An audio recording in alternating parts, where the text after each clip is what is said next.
Future gods and goddesses in training, welcome back to the channel. Today I'm talking about something that I discussed with the Primal Sutra adepts a little while ago, was this idea of being a defender of joy. Now, what does that really mean? I think that joy is such an emotion that can be easily masked or easily faked, that we're just holding up a polite distance on the outside world, showing us that everything's okay, so that nobody wants to rock our boat, shake us around. And it's a very safe, it's a PG-13 version of joy, okay? Welcome to the channel first and foremost. If you're listening for the first time, make sure that you hit like and subscribe because it helps the algorithm. Let's get started with today's topic, which is how to have joy with teeth, how to hold an authentic vibration that is high up there, that is not like trying to fight some kind of dis-ease. So I came across this post today which inspired this understanding. Shout out to the sirens in the background, okay? Sirens, including the sirens that you hear outside, but also the mermaids out there, the fairies, what else is out there, the muses, all of those archetypes. So I was scrolling through Instagram stories and I came across something that Heather had shared. Heather is an Akashic healer and she shares a lot of interesting, posts. And one of them that I came across was this idea that, in Christmas, how people are expected to be in this jolly mood and buy gifts and all this stuff. But then there's also another type of joy that is defiant. It's a portal to survival of our ancestors. I believe the author's name is Cole Arthur Riley, if I remember correctly. But if anybody else resonates with this topic, definitely let me know in the comments. This idea of having joy with boundaries, right? Joy with teeth. Joy that is actually not stagnant, it's growing. It's going upwards, upward spiral, gang, okay? We talk about that a lot on this channel. Many are familiar with the upward spiral, which is a progression. It's this exponential feeling that I'm getting closer and closer towards my most ultimate bliss. So I was watching this movie the other day. I think it was Ben Affleck, actually. The movie was called Hypnotic. So these certain hypnotics, okay, just brief paraphrasing, I'm gonna probably bastardize this, but let's go. Brief synopsis of what had happened without any spoilers. Basically, this guy had lost his daughter and these hypnotics would use, his daughter was the last hypnotic on the planet. So hypnotics have this skill of reinterpreting and making other people see reality differently to the way that they're seeing it. So if I was the hypnotist in a sense, or the hypnotic, I would be able to place in your mind that the windows are shifting, kind of like Inception, or something bad is happening to you when you might just be in your living room not doing a thing, but in your own mind it's projected that there's this weird reality around you, okay? And so that understanding was very powerful because it showed me that whether this was a science fiction, fantasy movie, this is not a actuality, but think about if that were possible, and think about how we would need to protect ourselves. We would need to gain this skill, right? The supposed psychic skill set. And the person with the highest level of this, obviously, they would need to remain hidden, almost like X-Men, right? Because then the government would want to use it, the celebrities would want to use it. There would be other people who would seek you out for your unique skill. Now, what if your unique skill set also helped you maintain your highest level of joy? What if your unique skill set allowed you to actually access these different states of mind that allowed you to feel that you're growing and moving towards something rather than moving away from it? So I want to ask you a few questions. This might spark some ideas or understanding around this. Are you looking for entertainment, or are you self-entertained, magnetizing abundance? Okay, two different realities. One is I'm seeking entertainment outside of me because I'm unfulfilled. There's something I haven't met within myself, so I need this constant, dopamine hit or the stimulation in order to, circumnavigate it or make it feel good or whatever. Another thought that I had: if I was being an absolute travesty, like some kind of a prick one day, does that take away from my compassionate heart the rest of the days? Okay, so a single splice of your timeline existence does not determine your overall frequency. These are little glitches away from your authentic frequency, like I shouldn't have said that, or I shouldn't have been there, or I probably wouldn't have gotten along with that person. However, you need to bring it back to what you can control, not on what you can't. Another big understanding in terms of this is that anger is something we can use. It's not something to run away from or basically broil us and destroy us from within. Think of it, it's not an aggression, it's a fire. In the same movie Hypnotic, this just reminded me of that, there's this man who's sitting next to a woman in a park bench in the scene of this movie, and he said, "Isn't it hot today? It's like a furnace." And this woman just gets up and starts, taking off her jacket, taking off her clothes, and saying, "Wow, isn't it hot here? It's like a furnace," right? So his imprint of his idea was imprinted onto this woman as she took on his thought form. If that thought form hadn't entered her mind, she would have never felt the need to, cool herself down. But now that the thought form has entered her mind, she feels the need to adopt what this person has told, this hypnotic had told her, right? And so what if inside it wasn't really aggression that you were fighting against? What if it was just like a fire and you had to control the flame? Sometimes it could be like a warm coal, right? Like on a barbecue. Other times it can be a wild brush fire, for all you know.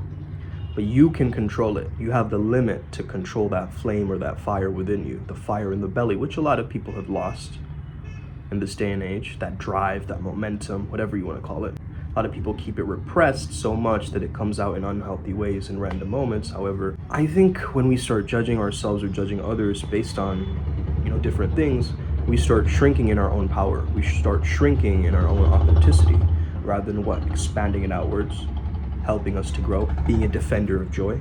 What if a breakup is just somebody who was running away from themselves? Think about this, okay? Like someone ended the relationship, but it was a mirror for them. You faced that person with enough truth and they decided to run away from that truth. So sometimes when you're on a spiritual path, you meet an energy that you're just not ready for. It's almost like going to another country and having a different, watt bulb, like a light bulb, right?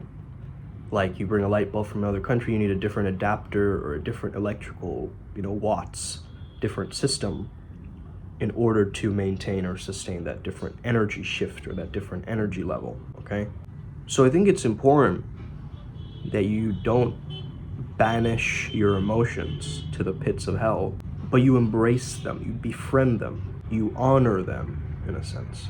So what if instead of focusing on the person, you started focusing on the feelings or the emotions from this encounter with another person? The objectivity is there, obviously, right? There's a specific thing that you're doing which is very objective and it's a task that you need to get done or something like this. However, at the same time, there's this feeling underneath it, right? There's this sensuality, there's this emotions and all this stuff, right? Bubbling up as you're doing that task, perhaps. So that is almost like the fuel, the furnace, right? That you need in order to propel yourself forward. So a lot of people with emotional intelligence, they can turn on that fuel when they need it to. They can put themselves in a scenario that perpetuates that understanding. They could be at a high vibration, high level of joy and still distance themselves from people who are trying to break them down or bring them down. Because why? Because they're maintaining their own frequency and vibration. They're not suddenly giving up their standard, their presence, their power for somebody else's opinion, which is temporary. okay? Your character is eternal, opinion is temporary. So you start building and carving out your character, which is the true meaning of character, to carve. So I want you to even change this understanding that, oh, like this woman is doing something to me, right? It's more so she's doing what she's doing and my energy is responding to that. It's either flowing or it's becoming stagnant. It's just basically responding to what I'm seeing. So this is why in our path working we have this thing called natural grounding. What natural grounding is bringing your awareness back to your sense of self and not letting it float away, basically. So to ground any level of Shakti or energy down when you observe it on the outside or physical world, this is a concept that we've adopted from Rion Kati, who was the first creator of this method. But we've used it very uniquely in our own path working, and we found it to be very, very useful and helpful in basically being able to have that emotional intelligence and magnetize ourselves back to a baseline energy where we keep our vibration very high and controlled, sensible, not like energy being scattered and going around, because a lot of this information is very heady, right? It's very complex. It could, you can get into spiritual rabbit holes, and when you become a defender of joy, you start to understand how to refine, how to cluster things together, how to find the overlaps, how to integrate two seemingly mutually exclusive concepts. So get rid of this idea that this man or this woman, this person is going to make me flow.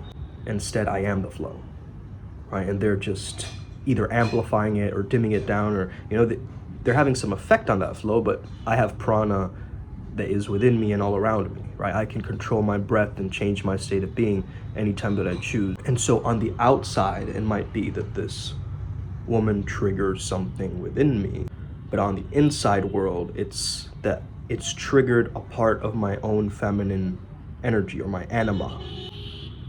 You get what I'm saying?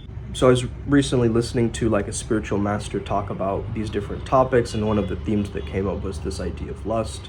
And I understood that, what if you saw during your meditation, for instance, if you started having all these graphic imagery and things like that in your mind, what if instead you embrace that feeling of arousal or lust or distraction, whatever is happening internally, as a part or a form of Devi, as a form of that Shakti within you. Instead of running from it and being distracted and thinking I have to, pleasure myself or to do something with this, why not sit with it like a meditation and allow it to do what it needs to do? Same with the anger, same with the sadness or any other emotion that isn't fulfilling towards that joy frequency. Even with joy, you can do the same thing, because sometimes joy is fleeting and other times it's eudaimonic, right? Something that you can maintain for yourself. So what if you allow that energy within you that becomes very toxic or starts to spew out its negativity, and you let it cook you, right? Like when you're cooking something, you're placing it on a stove or fire, right?